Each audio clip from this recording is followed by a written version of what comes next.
ಇವಾಗ ನೋಡಿದ್ರೆ ಎಲ್ರಿಗೂ ಕ್ಯಾನ್ಸರ್ ರಿಸ್ಕ್ ಇರುತ್ತೆ. If you are born a woman, definitely you are at risk for cancer. ಒಂದು ನಮ್ಮ ಜೆಂಡರ್, ನಾವೆಲ್ಲ ಹೆಂಗಸರಾಗಿದ್ದೀವಿ. ಇದು ಹೇಳಬೇಕಾದ್ರೆ ಒಂದು ಮಾತು ಹೇಳಬೇಕು, ಗಂಡಸರಿಗೂ ಬ್ರೆಸ್ಟ್ ಕ್ಯಾನ್ಸರ್ ಬರಬಹುದು. ನೀವು ನೋಡ್ತಾ ಇದ್ದಾರೆ ಪಬ್ಲಿಕ್ ನೆಕ್ಸ್ಟ್. ನಾನು ಪದ್ಮಶ್ರೀ. ಮೊದಲಿಗೆ ಎಲ್ಲ ಮಹಿಳೆಯರಿಗೂ ಮಹಿಳಾ ದಿನಾಚರಣೆ ಶುಭಾಶಯಗಳು.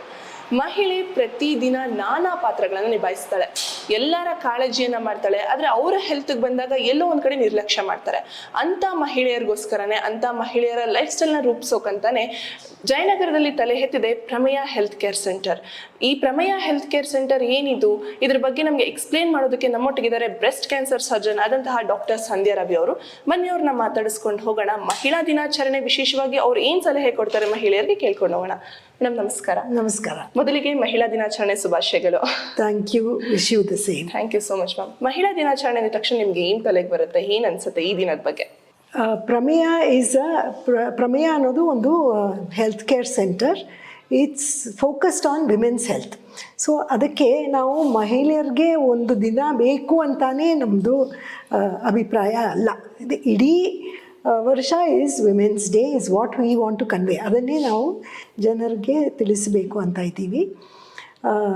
ಸೊ ನಮಗೆ ವಿಮೆನ್ಸ್ ಡೇ ಅನ್ನೋದು importance, we don't like to ಅದನ್ನ ಬಗ್ಗೆ ಒಂದು ಇಂಪಾರ್ಟೆನ್ಸ್ ಕೊಡಬಾರ್ದು ಅಂತ. ಒಂದೇ ದಿನ ಬಗ್ಗೆ ಇರಬಾರ್ದು, ಇಡೀ ವರ್ಷನೂ ಯಾವಾಗಲೂ ಇರಬೇಕು ಅಂತ ನಮ್ಮದು. ಓಕೆ. ಈ ಪ್ರಮೇಯ ಹೆಲ್ತ್ ಕೇರ್ ಮತ್ತು ವೆಲ್ನೆಸ್ ಸೆಂಟರ್ ನನಗೆ ಒಳಗಡೆ ಬಂದಾಗ ಹಾಸ್ಪಿಟಲ್ ಥರ ಅಂತ ಒಂಚೂರು ಅನಿಸಿಲ್ಲ. ಮನೆ ಫೀಲಿಂಗೇ ಇದೆ, ಮನೆ ವಾತಾವರಣನೇ ಇದೆ. ಸೊ ಪ್ರಮೇಯ ಹೆಲ್ತ್ ಕೇರ್ ಸೆಂಟರ್ ಏನಿದು, ಯಾವ ರೀತಿ ನೀವು ಮಹಿಳೆಯರಿಗೆ ಲೈಫ್ ಸ್ಟೈಲ್ನ ರೂಢಿ ಮಾಡ್ಕೊಳ್ಳೋಕ್ಕೆ ಕೊಡ್ತೀರಾ? ಇದ್ರ ಬಗ್ಗೆ ಒಂದು ಸ್ವಲ್ಪ ಕತೆ ಹೇಳಬೇಕು. ಅಂದರೆ ನನ್ನ ಪ್ರಾಕ್ಟೀಸಲ್ಲಿ ನಾನು ಬ್ರೆಸ್ಟ್ ಸರ್ಜನ್ ಆಲ್ಮೋಸ್ಟ್ 35 ವರ್ಷದಿಂದ ಪ್ರಾಕ್ಟೀಸ್ ಮಾಡ್ತಾ ಇದ್ದೆ. ಆವಾಗ ನನಗೆ ಜನರಿಗೆ ಕಾಯಿಲೆ ಹೆಂಗೆ ಬರಬಾರ್ದು ಅಂತ ಹೇಳ್ಕೊಡ್ಬೇಕು ಅಂತ ತಿಳಿಸ್ಬೇಕು, ಅವೇರ್ನೆಸ್ ಒಂದು ತರಬೇಕು ಅಂತ ನಮ್ಮದು ಇಚ್ಛೆ ಇತ್ತು. ಯಾಕೆಂದರೆ ಸುಮಾರು ಕಾಯಿಲೆಗಳು 70% ವಿ ಕ್ಯಾನ್ ಪ್ರಿವೆಂಟ್. ಅದನ್ನು ಬರದೇ ನೋಡ್ಕೋಬೋದು ನಾವು, ನಮಗೇನೆ ಅವೇರ್ನೆಸ್ ಇದ್ದರೆ. ಸೊ ಇಷ್ಟು ನಾನು ಕ್ಯಾನ್ಸರ್ ಪೇಷಂಟ್ಸ್ ನೋಡ್ತೀನಿ, ಇಷ್ಟು ಕಾಯಿಲೆ ನೋಡ್ತಾ ಇರುವಾಗ ಇದು ಯಾಕೆ ನಾವು ಡಾಕ್ಟರ್ಗಳು ಮುಂದೆ ಇದ್ದು ಇದನ್ನು ಜನರಿಗೆ ತಿಳಿಸಬಾರ್ದು ಅಂತ ನನಗೆ ಒಂದು ಯೋಚನೆ ಬಂತು. ಸೊ ಪ್ರಿವೆಂಟಿವ್ ಹೆಲ್ತ್ ಅಂತ ಹೇಳ್ತೀವಿ. ಈ ಪ್ರಿವೆಂಟಿವ್ ಹೆಲ್ತ್ ಅನ್ನೋದು ನಾವು ಹಾಸ್ಪಿಟ್ಲಲ್ಲಿ ಶುರು ಮಾಡಿದರೆ ಅಥವಾ ಅದ್ರ ಬಗ್ಗೆ ಮಾತಾಡಿದರೆ ಜನಕ್ಕೆ ಒಂಚೂರು ಅದು ಮೈಂಡ್ ಸೆಟ್ ಬರಲ್ಲ. ನಮಗೇನು ಹಾಸ್ಪಿಟ್ಲಲ್ಲಿ ತುಂಬ ಟೆನ್ಷನ್ ಇರುತ್ತೆ, ಹಾಸ್ಪಿಟಲ್ ಅಟ್ಮಾಸ್ಫಿಯರ್ ತುಂಬ ಬ್ಯುಸಿ ಇರುತ್ತೆ. ಅದರಲ್ಲಿ ನಿಧಾನಕ್ಕೆ ಜನರಿಗೆ ಇದನ್ನ ಬಗ್ಗೆ ತಿಳಿಸ್ಬೇಕು ಅಂದರೆ ಆಗೋದಿಲ್ಲ. ಅದಕ್ಕೆ ಔಟ್ಸೈಡ್ ಆಫ್ ದ ಹಾಸ್ಪಿಟಲ್ ಒಂದು ಇಂಥ ಸೆಂಟರ್, ಅದರಲ್ಲಿ ಜಾಸ್ತಿ ಆ ಹಾಸ್ಪಿಟಲ್ ಅಟ್ಮಾಸ್ಫಿಯರ್, ಕ್ಲಿನಿಕ್ ಅಟ್ಮಾಸ್ಫಿಯರ್ ಇರಬಾರ್ದು. ಆ ಥರ ಸೆಂಟರಲ್ಲಿ ನಾವು ಶುರು ಮಾಡಿದರೆ ಅದು ತುಂಬ ಒಳ್ಳೆಯದು ಅಂತ ಅನ್ನಿಸ್ತು ನಮಗೆ. ಬೈ ಲಕ್ ಈ ಥರ ಜಾಗ ಸಿಕ್ತು ನಮಗೆ, ಅದಕ್ಕೆ ಇಲ್ಲಿ ಶುರು ಮಾಡಿದ್ರು. ಸೊ ಏನೆಲ್ಲ ಟ್ರೀಟ್ಮೆಂಟ್ ಅವೈಲಬಲ್ ಇರುತ್ತೆ? ಯಾವ ರೀತಿ ನೀವು ಕೌನ್ಸಿಲಿಂಗ್ ಮಾಡ್ತೀರಾ? ಥೆರಪೀಸ್ ಇದೆ ಅಂತ ಕೇಳ್ಪಟ್ಟೆ. ಸೊ ಏನೆಲ್ಲ ಥೆರಪಿ ಇದೆ? ಸೊ ಇದು basically preventive and supportive care ಅಂತ ಒಂದು ಸೆಂಟರ್. ಸೊ ಪ್ರಿವೆನ್ಷನ್ ಅಂದರೆ to do like a general checkup. ಹೆಂಗಸರಿಗೆ ಮೋಸ್ಟ್ಲಿ ಫೋಕಸ್ಡ್ ಆನ್ ವಿಮೆನ್. ಕೆಲವು ಮೆನ್ನು ಬರ್ತಾರೆ, ಆದರೆ most of the focus is on women. ಹೆಂಗಸರಿಗೆ ಸಾಮಾನ್ಯವಾಗಿ ಜಾಸ್ತಿಯಾಗಿ. ಆ್ಯಂಡ್ ಬಿಕಾಸ್ ನಾನು ಕ್ಯಾನ್ಸರ್ ಆ್ಯಂಡ್ ಬ್ರೆಸ್ಟ್ ಸ್ಪೆಷಲಿಸ್ಟ್ ಇರೋದ್ರಿಂದ ಸುಮಾರು ಪೀಪಲ್ ವಿತ್ ಬ್ರೆಸ್ಟ್ ಪ್ರಾಬ್ಲಮ್ಸ್ ನನ್ನ ಹತ್ರ ಬರ್ತಾರೆ. ಸೊ ಬೇಸಿಕಲಿ ಲೈಫ್ ಸ್ಟೈಲ್ ಹೇಗೆ ಚೇಂಜ್ ಮಾಡಿಕೊಂಡು ನಾವು ಆರೋಗ್ಯವಾಗಿ ಇರಬೇಕು ಅಂತ ತಿಳಿಸ್ತೀವಿ. ಅದು ಮೊದಲನೇದು. ಎರಡನೇದು ಕ್ಯಾನ್ಸರ್ ಪೇಷಂಟ್ಸ್ಗೆ ಸಪೋರ್ಟಿವ್ ಕೇರ್. ಇವಾಗ ಕ್ಯಾನ್ಸರ್ ಪೇಷಂಟ್ಸ್ ಟ್ರೀಟ್ಮೆಂಟ್ ತೊಗೋಬೇಕಾದ್ರೆ ಅಥವಾ ಡಯಾಗ್ನೋಸಿಸ್ ಆಗಿದ ತಕ್ಷಣ ತುಂಬ ಅವ್ರಿಗೆ ಪ್ರಾಬ್ಲಮ್ಸ್ ಇರುತ್ತೆ. ಮೆಡಿಕಲ್ ಪ್ರಾಬ್ಲಮ್ಸ್ ಮಾತ್ರ ಅಲ್ಲ, emotional problems, financial problems, social problems. ಅದರ ಬಗ್ಗೆ ಹೇಳ್ಕೊಳ್ಳೋಕ್ಕೆ ಅವ್ರಿಗೆ ಇಷ್ಟಪಡಲ್ಲ. ಇನ್ನೊಬ್ರಿಗೆ ಹೋಗಿ ಸಹಾಯ ತೊಗೊಳಕ್ಕೇನೂ ಇಷ್ಟಪಡಲ್ಲ. ಬರೀ ಹಾಸ್ಪಿಟ್ಲ್ ಹೋಗ್ತಾರೆ, ತುಂಬ ಟೆನ್ಷನಲ್ಲಿ ಇರ್ತಾರೆ. ಅಂಥವ್ರಿಗೆ ಅನ್ಮೆಟ್ ನೀಡ್ಸ್ ಯಾವ ಬಗ್ಗೆ ಅವ್ರಿಗೆ ಜಾಸ್ತಿ ಮಾತಾಡಿ ಹೇಳ್ಕೊಳಕ್ಕಾಗಲ್ವೋ ಅಂಥದನ್ನು ಐಡೆಂಟಿಫೈ ಮಾಡಿ ನಾವು ಸಪೋರ್ಟಿವ್ ಕೇರ್ ಕೊಡ್ತಾಯಿದ್ದೀವಿ. ಈ ಸಪೋರ್ಟಿವ್ ಕೇರ್ ಅನ್ನೋದನ್ನು ಕೂಡ 4 ಕಂಪಾರ್ಟ್ಮೆಂಟ್ ಅಂತ ಹೇಳ್ಬೋದು. ಏನು ಅಂದರೆ, ಒಂದು ಫಿಸಿಕಲ್, ನಮ್ಮ ಶರೀರ ಬಗ್ಗೆ ಏನೋ ನೋವಿರಲಿ, ಏನೋ ಫೆಟಿಗ್, ಆಯಾಸ ಇರಲಿ ಅಂಥದ್ದು. ಎರಡನೇದು ಇಮೋಷ್ನಲ್, ತುಂಬ ಯೋಚನೆಗಳು, ತುಂಬ ಡಿಪ್ರೆಷನ್ನಲ್ಲಿ ಹೋಗಿರ್ತಾರೆ, ಆಂಗ್ಸೈಟಿ ಇರುತ್ತೆ. ಮೂರನೇದು ಊಟದ ಬಗ್ಗೆ ಏನು ತಿನ್ನಬೇಕು, ಯಾಕಂದರೆ ಎಲ್ರಿಗೂ ಗೊತ್ತು ನಾವು ಏನು ತಿಂತೀವೋ ಅದೇ ನಮಗೆ ಆರೋಗ್ಯ ಕೊಡುತ್ತೆ. ಸೊ ಅದು ತುಂಬ ಮುಖ್ಯ. ಆ್ಯಂಡ್ ನಾಲ್ಕನೇದು ಸ್ಪಿರಿಚುವಲ್ ಅಂತೀವಿ, ಆಧ್ಯಾತ್ಮಿಕದು. ಹೇಗೆ ನಾವು we see ourselves as part of this universe, ಹೇಗೆ ನಾವು ಕೆಲವು ವಿಷಯ ಅಕ್ಸೆಪ್ಟ್ ಮಾಡ್ಕೋಬೋದು, ತುಂಬ ಚೆನ್ನಾಗೇ we can build our relationships, ಅಂಥದ್ದು very important for health. So ಈ 4 ರೀತಿಯಲ್ಲಿ we address the supportive care. So ಇದು ಕ್ಯಾನ್ಸರ್ ಬಗ್ಗೆ. ಎರಡನೇದು ಜನರಲ್ ಹೆಲ್ತ್ಗೆ ವಿ ಡೂ ಸುಮಾರು ಥೆರಪೀಸ್ ಕೇಳಿದ್ರಲ್ಲ, ಇಲ್ಲಿ ನಾವು ಇಂಟಿಗ್ರೇಟೆಡ್ ಅಪ್ರೋಚ್ ಅಂತೀವಿ. ಇಂಟಿಗ್ರೇಟೆಡ್ ಅಂತ ಅಂದರೆ ಬರೀ ಅಲೋಪತಿ ಮೆಡಿಸಿನ್ ಅಲ್ಲ. ನಾನು ಅಲೋಪತಿಕ್ ಡಾಕ್ಟರ್, ಬಟ್ ನಮ್ಮಲ್ಲಿ ತುಂಬ ಒಳ್ಳೆ ಎಕ್ಸ್ಪರ್ಟ್ಸ್ ಇದ್ದಾರೆ ಆಯುರ್ವೇದದಲ್ಲಿ, ನ್ಯಾಚುರೋಪತಿಯಲ್ಲಿ, ಯೋಗದಲ್ಲಿ ಎಲ್ಲ ಸೇರಿ ಅದನ್ನು ಇಂಟಿಗ್ರೇಟ್ ಮಾಡಿ ನಾವು ಜನರಿಗೆ ಒಂದು ಥೆರಪಿ ಕೊಟ್ಟರೆ ಏನು ಪ್ರಾಬ್ಲಮ್ ಇದ್ರೇನು ಬೇಗ ವಾಸಿ ಆಗ್ತಾರೆ ಮತ್ತು ಸೈಡ್ ಎಫೆಕ್ಟ್ಸು ತುಂಬ ಕಡಿಮೆ. ಇವಾಗ ಮಹಿಳೆ ಅಂದರೆ ತಮ್ಮ ಆರೋಗ್ಯನ ಸೈಡಲ್ಲಿಟ್ಟು ಬೇರೆಯವರೆಲ್ಲರ ಆರೋಗ್ಯನ ನೋಡ್ಕೊತಾರೆ. ಸೊ ಅಂಥವ್ರಿಗೆ ಏನು ಹೇಳ್ತೀರಾ ನೀವು? ಅದೇ ಮುಖ್ಯ. ನಾವು ವಿ ಆರ್ ರೆಸ್ಪಾನ್ಸಿಬಲ್. ಏನಂದರೆ ನಮ್ಮದು ಜವಾಬ್ದಾರಿ, ನಮ್ಮ ಆರೋಗ್ಯ ನೋಡ್ಕೊಳ್ಳೋದು ನಮ್ಮದು ಜವಾಬ್ದಾರಿ. ಸೊ ಅನ್ಲೆಸ್ ನಾವು ಆರೋಗ್ಯವಾಗಿದ್ದರೆ we cannot look after our family health ಅಥವಾ ನಮ್ಮದು ಕಮ್ಯುನಿಟಿ ಹೆಲ್ತ್. ತುಂಬ ಮುಖ್ಯ. ಎರಡೂ ಸೇರಿದ್ರೇ ತುಂಬ ಲಿಂಕ್, ತುಂಬ ಟೈಟ್ ಲಿಂಕ್ ಅದು. ಬಟ್ ಪೀಪಲ್ ಡೋಂಟ್ ರಿಯಲೈಸ್, ಏನೋ ಎಸ್ಪೆಷಲಿ ಹೆಂಗಸರಿಗೆ ಅದು ತಲೆಗೆ ಬರೋದಿಲ್ಲ. ಯಾಕಂದರೆ always looking after others, family ಆಗಲಿ ಮಕ್ಕಳಾಗಲಿ. ಸೊ ಅದನ್ನು ಎಂಪವರ್ ಮಾಡೋಕ್ಕೇ ನಮ್ಮದು ಪ್ರಾಣಸಖಿ ಪ್ರೋಗ್ರಾಮ್ ಇದೆ.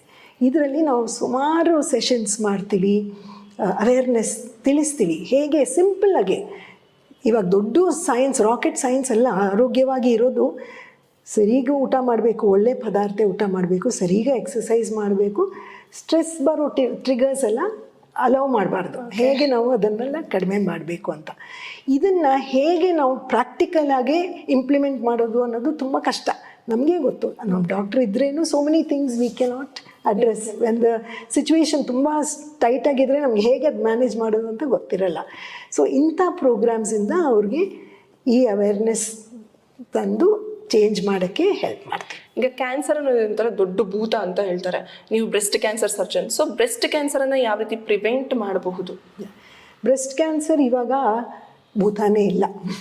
ಯಾಕೆಂದರೆ ಈ ಸುಮಾರು ವರ್ಷಗಳಿಂದ ನಾನು ನೋಡ್ತಾ ಇದ್ದೀವಿ, 20 ವರ್ಷ ಮುಂಚೆ ಹೇಗಿತ್ತು ಆ ಥರ ಇವಾಗ ಇಲ್ಲವೇ ಇಲ್ಲ. ಯಾಕೆಂದರೆ ಅರ್ಲಿ ಡಿಟೆಕ್ಷನ್ ಅಂದರೆ ಬೇಗ ಕಂಡುಹಿಡಿದ್ರೆ chance of cure is almost 100%. ಇವಾಗ ಎಷ್ಟು ಬೇಗ ಕಂಡುಹಿಡಿತೀವೋ ಅಷ್ಟು ಬೇಗ ಕ್ಯೂರ್ ಆಗುತ್ತೆ ಅದು. And also better treatments, better diagnosis, ಒಳ್ಳೆ ಟ್ರೀಟ್ಮೆಂಟ್, ಟಾರ್ಗೆಟೆಡ್ ಥೆರಪಿ. ಒಬ್ರೊಬ್ರಿಗೆ ಯಾವ ಥರ ಟ್ರೀಟ್ಮೆಂಟ್ ಕೊಡೋದು ವ್ಯತ್ಯಾಸ ಇದೆ. ಎಲ್ರಿಗೂ ಒಂದೇ ಥರ ಟ್ರೀಟ್ಮೆಂಟ್ ಅಲ್ಲ.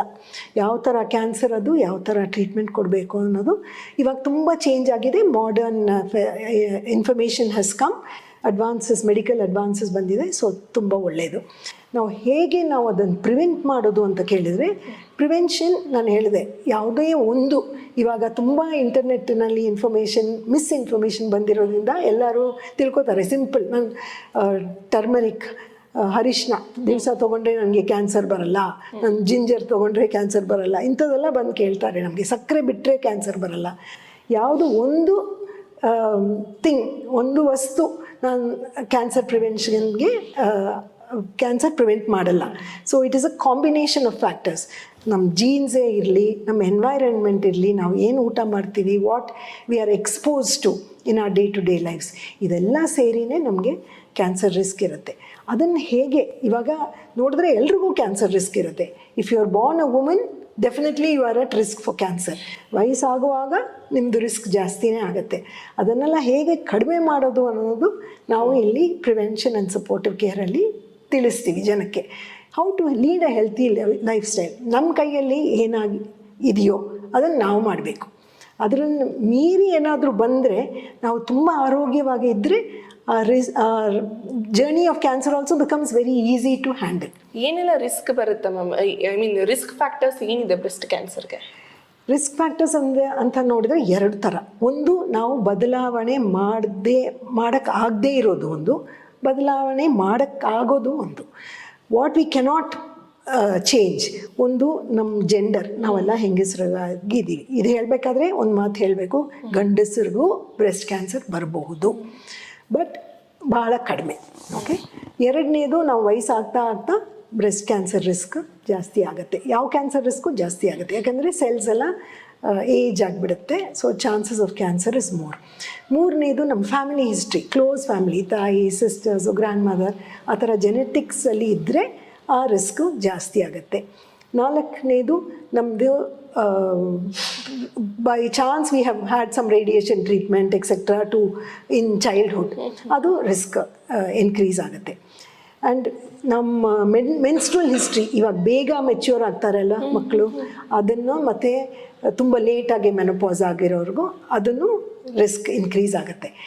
ಯಾವ ಥರ ನಾವು ಚೇಂಜ್ ಮಾಡ್ಬೋದು, ನಾವು we can take care of our lifestyle, not smoke, not drink, eat right food, okay, not put on weight, because weight ತುಂಬ ಮುಖ್ಯವಾಗಿ ಇವಾಗ ಗೊತ್ತಾಗ್ತಾ ಇದೆ. Overweight and obesity is a risk factor not only for breast cancer, uterus cancer, ovarian cancer, ಕರಳುದು cancer ಎಲ್ಲ because of overweight. And also exposure to other hormones. ಇವಾಗ ತುಂಬ ಈ ಐ ಪಿಲ್ಲು ಪದೇ ಪದೇ ತೊಗೊಳ್ಳೋದು, postponement tablets, contraceptive tablets, hormone receptor treatment after menopause, ಇಂಥದ್ದೆಲ್ಲ will increase ಆ ರಿಸ್ಕ್. ಸೊ ಇದೆಲ್ಲ ನಾವು exercise, sleep, stress management, diet completely under our control. Agree ಮಾಡ್ತೀರಾ ಇಲ್ಲ? ಸೊ ಅದನ್ನು ನಾವು ಹೇಗೆ ಚೇಂಜ್ ಮಾಡೋದು ಅಂತ ನೋಡಿ. ಸಿಂಪ್ಟಮ್ಸ್ ಯಾವ ರೀತಿ ಗೊತ್ತಾಗುತ್ತೆ ನಮಗೆ?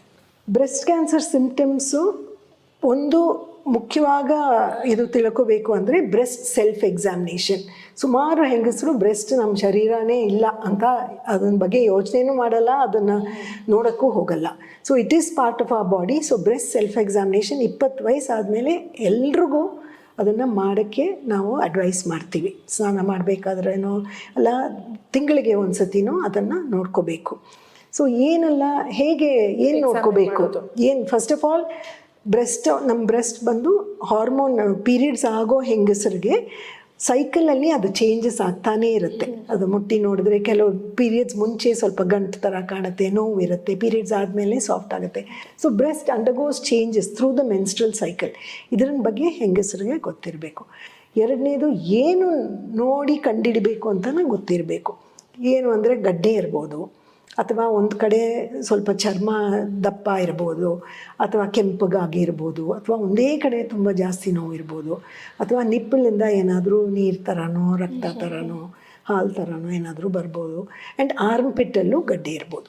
ಸೊ ಇಂಥದ್ದೆಲ್ಲ ಏನಾದರೂ ಇದೆಯಾ ಅಂತ ಅಟ್ಲೀಸ್ಟ್ ತಿಂಗಳಿಗೆ ಒಂದು ಸತಿ ಎಲ್ಲರೂ ಅವರವರೇ ಚೆಕ್ ಮಾಡ್ಕೋಬೋದು. ಯಾಕೆಂದರೆ ಪ್ರತಿ ತಿಂಗಳು ಡಾಕ್ಟ್ರ್ ಹತ್ರ ಬರಲ್ವಲ್ಲ, ವರ್ಷಕ್ಕೆ ಒಂದು ಸತಿ ಬರ್ಬೋದು. ಸೊ ಪ್ರತಿ ತಿಂಗಳು ನಾವು ಚೆಕ್ ಮಾಡಿ ಏನಾದರೂ ವ್ಯತ್ಯಾಸ ಇದ್ದರೆ ತಕ್ಷಣ ಡಾಕ್ಟ್ರ್ ಹತ್ರ ಹೋಗಿ ತೋರಿಸಿದ್ರೆ ಡಾಕ್ಟರ್ ಹೇಳಲಿ ಅದು ಏನಿಲ್ಲ ಅಂತ. ಈ ಮಾತು ಹೇಳಬೇಕಾದ್ರೆ ಒಂದು ವಿಷಯ, almost 80% of the breast lumps, ಗಡ್ಡೆ, ಕ್ಯಾನ್ಸರ್ ಅಲ್ವೇ ಅಲ್ಲ.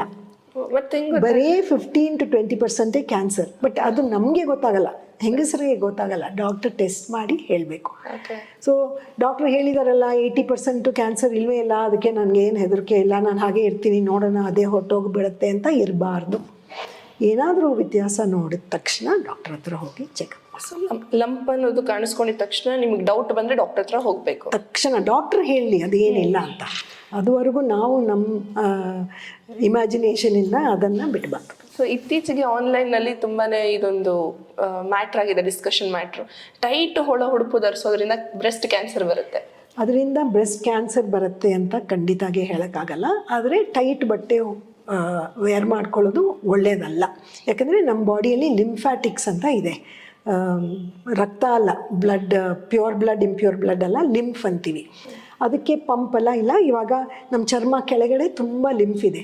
ಇವಾಗ ನೋಟಿಸ್ ಮಾಡ್ತೀವಿ, ತುಂಬ ಹೊತ್ತು ಕೂತ್ಕೊಂಡ್ರೆ ಕಾಲು ಊತ ಬಂದಿರುತ್ತೆ, ಅಥವಾ ಒಂದೇ ಕಡೆ ಕೂತ್ಕೊಂಡ್ರೆ ಸ್ವಲ್ಪ ಹೆವಿ ಆಗಿರುತ್ತೆ. ಅದೆಲ್ಲ ಲಿಂಫ್ ಅಕ್ಯುಮುಲೇಷನಿಂದ. ಸೊ ಅದಕ್ಕೇ ನಾವು ಹೇಳೋದು, ಟೈಟ್ ಬಟ್ಟೆ ಉಟ್ಕೊಂಡ್ರೆ ಆ ಕಡೆ ತುಂಬ ಲಿಂಫ್ ಅಕ್ಯುಮುಲೇಷನ್ ಆಗಿರುತ್ತೆ, ಅದು ಒಳ್ಳೆಯದಲ್ಲ. Because that is the one which removes the toxins, ಕೆಟ್ಟದು toxic substances from the body in the exchange of blood and lymph. ಲಿಂಫ್ಯಾಟಿಕ್ಸೇ ಡ್ರೈನ್ ಮಾಡುತ್ತೆ. ಸೊ ಟೈಟಾಗಿ ಹಾಕೊಂಡ್ರೆ ಅದು ಒಂದೇ ಕಡೆ ಇರುತ್ತೆ. So it can cause tissue damage. ಅದಕ್ಕೆ ನಾವು ಯಾವಾಗಲೂ especially at night restrictive clothing, ತುಂಬ ಟೈಟ್ ಬಟ್ಟೆ ಹಾಕ್ಕೊಂಡು ನಿದ್ದೆ ಮಾಡಬಾರ್ದು ಅಂತ ಹೇಳ್ತೀವಿ. ಓಕೆ, ಈಗ ಬ್ರೆಸ್ಟ್ ಕ್ಯಾನ್ಸರ್ ಅಂತ ಗೊತ್ತಾಗುತ್ತೆ ಅಂತ ಅಂದ್ಕೊಳ್ಳೋಣ. ಸೊ ನೆಕ್ಸ್ಟ್ ಟ್ರೀಟ್ಮೆಂಟ್ ಯಾವ ರೀತಿ ಇರುತ್ತೆ? ಸೊ ಥೆರಪಿ ಯಾವ ರೀತಿ ಇರುತ್ತೆ? ಇವಾಗ ಬ್ರೆಸ್ಟ್ ಕ್ಯಾನ್ಸರ್ ಬಗ್ಗೆ ಮಾತಾಡಿದ್ರೆ ನಾನು ಹೇಳಿದೆ early detection is equal to cure. ತುಂಬ ಸಣ್ಣ ಗಡ್ಡೆ ಇದ್ದರೆ ಫಸ್ಟ್ ಅದನ್ನು ಬಯೋಪ್ಸಿ ಮಾಡ್ತೀವಿ. ಸೊ ಆ ಬಯೋಪ್ಸಿಯಲ್ಲಿ ಸುಮಾರು ಇನ್ಫಾರ್ಮೇಷನ್ ಗೊತ್ತಾಗುತ್ತೆ, ಯಾವ ಥರ ಕ್ಯಾನ್ಸರ್ ಅದು, ಯಾವ ಟ್ರೀಟ್ಮೆಂಟ್ಗೆ ಅದು ರೆಸ್ಪಾಂಡ್ ಮಾಡ್ಬೋದು ಅಂಥದ್ದೆಲ್ಲ ಇವಾಗ ತುಂಬ ಮೆಡಿಕಲ್ ಅಡ್ವಾನ್ಸಸ್ ಆಗಿದೆ. ಅದು ನೋಡಿದ ತಕ್ಷಣ 3 ಟ್ರೀಟ್ಮೆಂಟ್ ಮೊಡ್ಯಾಲಿಟೀಸ್ ಆರ್ ಡೆಫಿನೆಟ್. ಒಂದು ಸರ್ಜರಿ, ಒಂದು ರೇಡಿಯೇಷನ್, ಒಂದು ಕೀಮೊಥೆರಪಿ.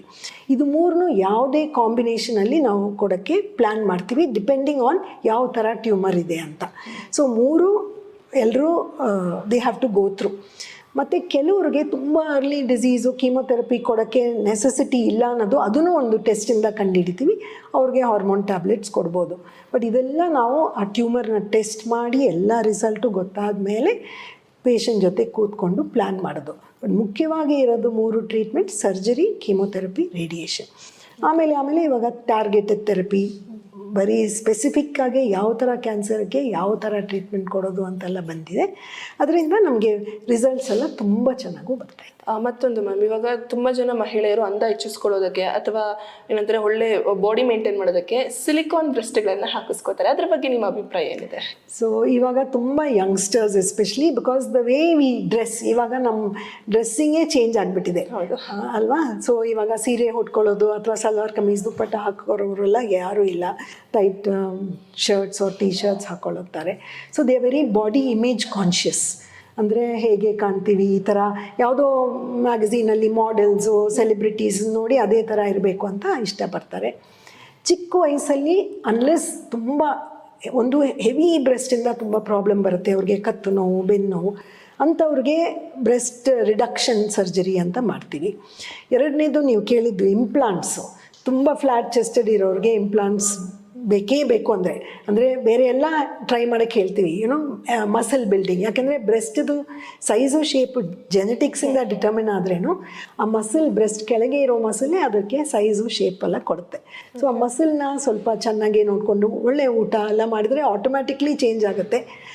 ಚಿಕ್ಕ ಮಕ್ಕಳಿಗೆ ಅಂದರೆ ಅರ್ಲಿ 20s ನಮ್ಮನ್ನು ಬಂದು ಕೇಳಬೇಕಾದ್ರೆ ಇದನ್ನು ಹೇಳ್ತೀವಿ, first work on yourself, eat right, be healthy body weight. ಯಾಕೆಂದರೆ ತುಂಬ ಸಣ್ಣಕ್ಕೆ ಬಂದುಬಿಟ್ಟು ನನಗೆ ಬ್ರೆಸ್ಟ್ ಎನ್ಹ್ಯಾನ್ಸ್ಮೆಂಟ್ ಮಾಡಿ ಅಂದರೆ ಅದು ತಪ್ಪು. ಸೊ ಅದನ್ನು ಹೇಳಿಬಿಟ್ಟು ಅಕಸ್ಮಾತ್ ತುಂಬ ಅವ್ರಿಗೆ it is causing a mental problem ಅಂದರೆ we ask them to go ahead with silicone implants. ಅದು ಸೇಫ್ ಇದೆಯಾ? To a certain extent. ಎಲ್ಲದರಲ್ಲೂ ಸ್ವಲ್ಪ ರಿಸ್ಕ್ ಇದೆ. Anything foreign body in our body ಕೆಲವು ರಿಸ್ಕ್ಸ್ ಇದ್ದೇ ಇರುತ್ತೆ. ಬಟ್ ಅದನ್ನೆಲ್ಲ ಎಕ್ಸ್ಪ್ಲೇನ್ ಮಾಡಿ it has to be an acceptable risk for that individual. ಅವ್ರವ್ರಿಗೆ ಅದು ಅಕ್ಸೆಪ್ಟಬಲ್ ಆಗಿ ಇರಬೇಕು. ಇಂಪ್ಲಾಂಟ್ಸ್ ಒಂದು ಕಡೆ ಆದರೆ ಬ್ರೆಸ್ಟ್ ಇನ್ಕ್ರೀಸ್ ಆಗೋಕ್ಕೆ ತುಂಬ ಜನ ಟ್ಯಾಬ್ಲೆಟ್ಸ್ ಆ್ಯಂಡ್ ಆಯಿಲ್ಸ್ನ ಹಚ್ಕೊಳ್ತಾರೆ. ಅದು there is no simply waste of money. ದುಡ್ಡನ್ನು ಹಾಗೇ ನೀರಲ್ಲಿ ಹಾಕ್ತಾ ಇದ್ದಾರೆ, ಅದೆಲ್ಲ ವರ್ಕೇ ಆಗೋದಿಲ್ಲ. What will work is regular exercise, like I said, building the muscle beneath the breast. ಅದನ್ನು ಸ್ವಲ್ಪ ಟೋನ್ ಇಂಪ್ರೂವ್ ಮಾಡ್ಬೋದು. ಎರಡನೇದು of course taking care of your skin and your external appearance also improves the tone of the breast to a certain extent. Definitely nutritious ಫುಡ್ಗೆ ಹೆಚ್ಚು ಏನಿಲ್ಲ, ಅದನ್ನು ಕರೆಕ್ಟಾಗಿ ತಿಂದು ಕರೆಕ್ಟ್ ಬಾಡಿ ವೆಯ್ಟ್ ಇರಬೇಕು. ಮಗು ಆಗೋಕ್ಕೂ ಮುಂಚೆ ಇಂಪ್ಲಾಂಟ್ಸ್ ಮಾಡಿಸ್ಕೊತಾರೆ, ಬಟ್ ಮಗು ಆದಮೇಲೆ ಮಿಲ್ಕ್ ಎಲ್ಲ ಪ್ರೊಡ್ಯೂಸ್ ಆಗುತ್ತೆ, ಅದೇನೋ ಪ್ರಾಬ್ಲಮ್ ಆಗುತ್ತೆ. ಡಿಪೆಂಡ್ಸ್ ಆನ್ ಎಲ್ಲಿ ನಾವು ಇಂಪ್ಲಾಂಟ್ ಹಾಕೋದು. ಯಾಕಂದರೆ any surgery to the breast ಆ ಮಿಲ್ಕ್ ಡಕ್ಟ್ಸ್ ಎಲ್ಲ ಸ್ವಲ್ಪ ಡ್ಯಾಮೇಜ್ ಆಗೇ ಆಗ್ಬೋದು, but to large extent it is possible. Okay ma'am, ಕೊನೆಯದಾಗಿ ಪ್ರಮೇಯ ಬಗ್ಗೆ, ಹಾಗೆ ಮಹಿಳಾ ದಿನಾಚರಣೆ ವಿಶೇಷವಾಗಿ ನಮ್ಮ ಮಹಿಳೆಯರಿಗೆ, ವರ್ಕಿಂಗ್ ವುಮೆನ್, ಹೌಸ್ ವೈಫ್, ಪ್ರತಿಯೊಬ್ಬರಿಗೂ ಏನು ಸಜೆಷನ್ಸ್ ಕೊಡ್ತೀರಾ ನೀವು? ಒಂದೇ ಒಂದು ನಾನು ಹೇಳೋದು ಇಷ್ಟಪಡೋದು, you are responsible for your health.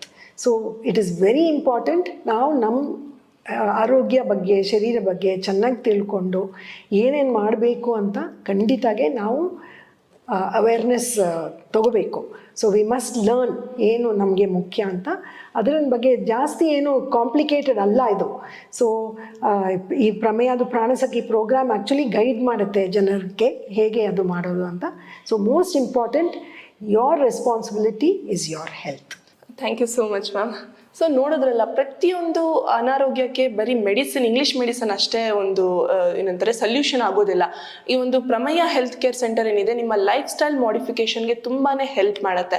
ಅಷ್ಟೇ ಅಲ್ದಿರ ನೀವು ಯಾವ ರೀತಿ ನ್ಯೂಟ್ರಿಷಿಯಸ್ ಫುಡ್ ತಗೊಬೇಕಾಗತ್ತೆ, ಜೊತೆಗೆ ನಿಮಗೆ ಕ್ಯಾನ್ಸರ್ ಪೇಷಂಟ್ಸ್ ಯಾರಿರ್ತಾರೆ ಅವರು ಹಾಸ್ಪಿಟ್ಲಲ್ಲಿ ಪ್ರತಿಯೊಂದನ್ನು ಹಂಚ್ಕೊಳ್ಳೋಕೆ ಆಗೋದಿಲ್ಲ, ಅಂಥವ್ರು ಇಲ್ಲಿ ಬಂದು ಅವರ ಒಂದು ಮಾನಸಿಕ ಆಗಿರಬಹುದು ಅಥವಾ ಫಿನಾನ್ಷಿಯಲ್ ಪ್ರಾಬ್ಲಮ್ ಪ್ರತಿಯೊಂದನ್ನು ಹಂಚ್ಕೊಂಡು ನಿಮ್ಗೊಂದು ಸೊಲ್ಯೂಷನ್ ಅನ್ನು ಕೊಡ್ತಾರೆ ಅಂತ ಹೇಳ್ತಾ ಈ ಒಂದು ಮಹಿಳಾ ದಿನಾಚರಣೆ ಪ್ರೋಗ್ರಾಮ್ ಹೀಗಿತ್ತು. ನೋಡ್ತಾ ಇರಿ ಪಬ್ಲಿಕ್ ನೆಕ್ಸ್ಟ್. ಕ್ಯಾಮ್ರಾಮನ್ ಸಂತೋಷ್ ಜೊತೆ ಪದ್ಮಶ್ರೀ.